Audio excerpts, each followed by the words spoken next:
and today we're going to talk about the benefits of leasing a car. Is it better to lease a car or is it better to buy a car? I've been doing in-house financing and selling cars for 14 years. Haven't done a lot on leasing, but people have asked me to do a video on the benefits of leasing. What is better, either leasing or buying a car?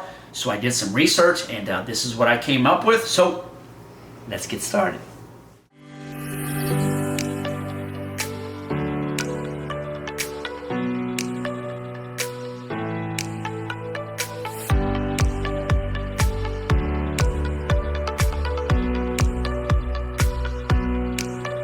Now, when you buy a new car, usually the length of the loan is about 72 months, which is 6 years. And the average car payment is $750. So you have to do the math. What's important with whether you're buying a car or leasing a car, you want to look at the monthly payment times the amount of months, and that'll give you the actual payment of the vehicle. So I'm going to focus in on the pros and the cons of leasing a vehicle in 2024.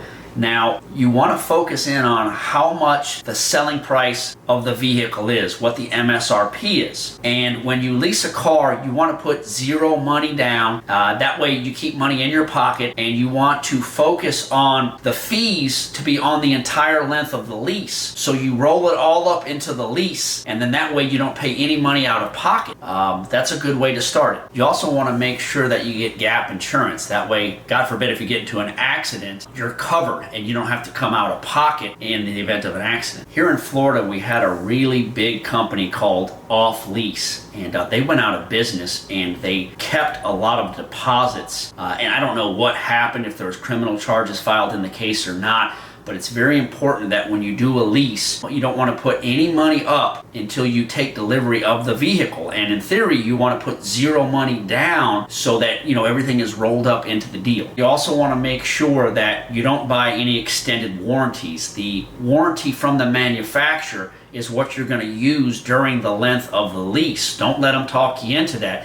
If you do buy an extended warranty, you only want to buy it at the end of the lease if you decide to keep the vehicle. Now, the dealership or you do not own the vehicle when you do a lease. It is the leasing company that actually owns the vehicle during the lease. Now, when you see a good deal on TV where it says, $3,000 down, $299 a month for 36 months, you want to make sure that in the fine print, a lot of times they'll have additional charges that are not mentioned on the deal that you see on TV. So you want to pay close attention to the fine print that's on it, because they like to have additional charges, and they're usually upfront on that. So you want to pay close attention to that. Well, the leasing company, they will do what's called an accusation fee. That's standard. You want to know how much the dealer is marking up on the lease. You got to, just like with any contract on an automobile, you want to pay attention to all the fees that are on the contract. Okay, now we're going to talk about, there are some really good advantages when you do a lease on a vehicle. The first one is it's lower than the cost of ownership of a vehicle if you buy the vehicle outright. Other good things about a lease are you will never pay it off unless you decide to buy it at the end of the lease. Once again, that is when you want to put the extended warranty on it after the end of the lease, not before the lease.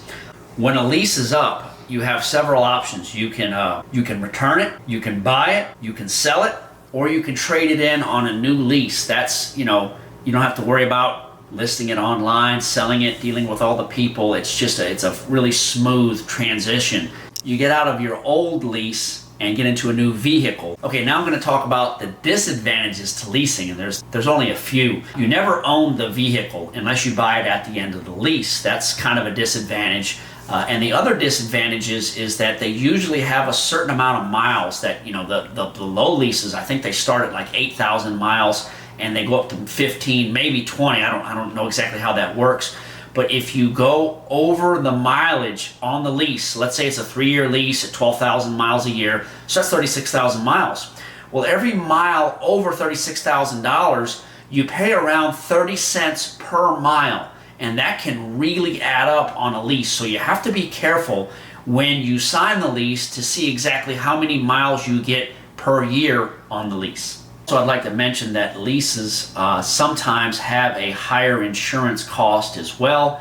And some states are higher than others, and of course it depends on your history and everything else like that. So in closing, you know, leasing is a good thing if you have good credit, and you want to make sure that you do your homework on whichever vehicle it is that you're getting. The easiest thing to do is just to Google, say, you know, reviews on a 2024 Ford Mustang.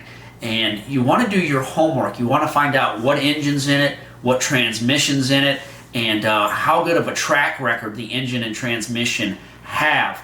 You want to be careful with new technology, new engines, and new transmissions, especially if it's the first year. So just do your research, do your homework, and you know, do a cost-benefit analysis to see if a lease works for you. So this is Little Joker, Auto Broker. Hope you enjoyed the video. I am working for clicks, so please like, subscribe so I can make more videos for you. Thank you.